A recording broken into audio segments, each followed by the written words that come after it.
món nou, on la llum del sol marca el temps per als éssers humans, va arribar el dia en què el món de baix es va unir amb el món de dalt.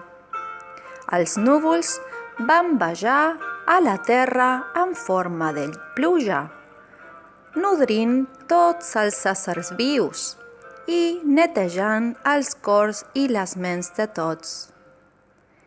El sol va baixar en forma d'aliment, dant-nos el maïs, els vegetals i fins i tot la sopa. Els animals, els nostres millors companys, ens van transmetre el missatge de ser tan lleugers com el vent mateix. Així, el foc va cremar tot el que ja no ens servia més, permetent-nos un nou començament.